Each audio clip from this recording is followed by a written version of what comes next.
Thank you, Madam Speaker. The next, I give the floor for Lord Fatafehi Fakafunua. It's a Speaker of Legislative Assembly of Tonga. You're welcome, Lord. Thank you, Chair.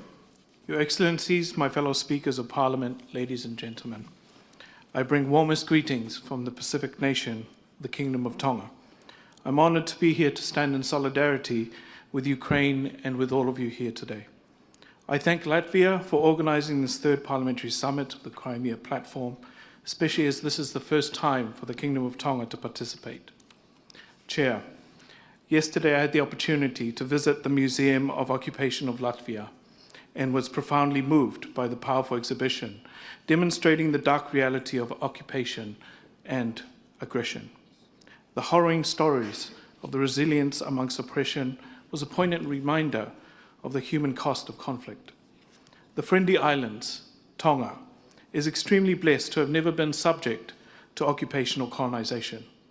And so this reinforced the importance of advocating for the dignity and sovereignty of all nations and the importance of standing together in solidarity against oppression and aggression. Having traveled over 30 hours from the other side of the world to be here today, I'm very cognizant that we are the only ones present from the South Pacific region. Despite being the lone voice from the Pacific's small island states, I confirm that collectively, from the blue Pacific continent, we can be a resolute and powerful voice for justice and peace. I wish to therefore reiterate Tonga's unwavering commitment to multilateralism and parliamentary diplomacy.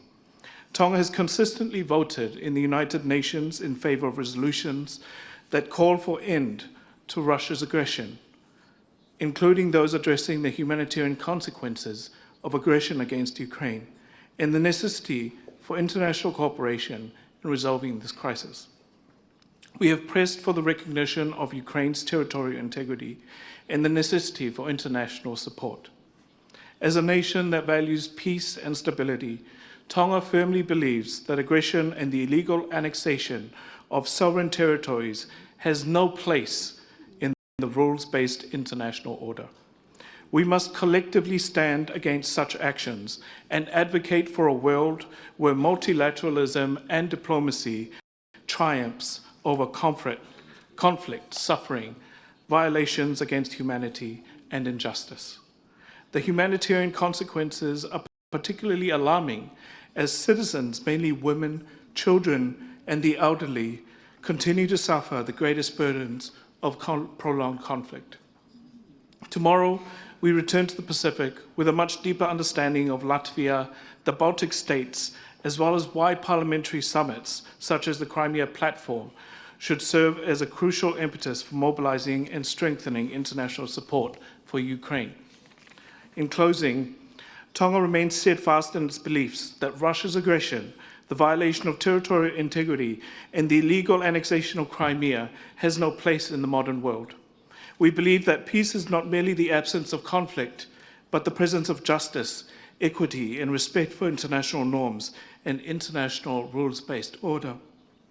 Chair, I will continue to advocate amongst Pacific colleagues and the parliamentary networks to preserve peace and security in Ukraine and, of course, in Crimea.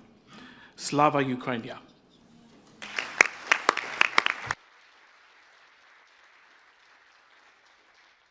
Thank you, Lord Speaker. Then I want to invite the Madam Anna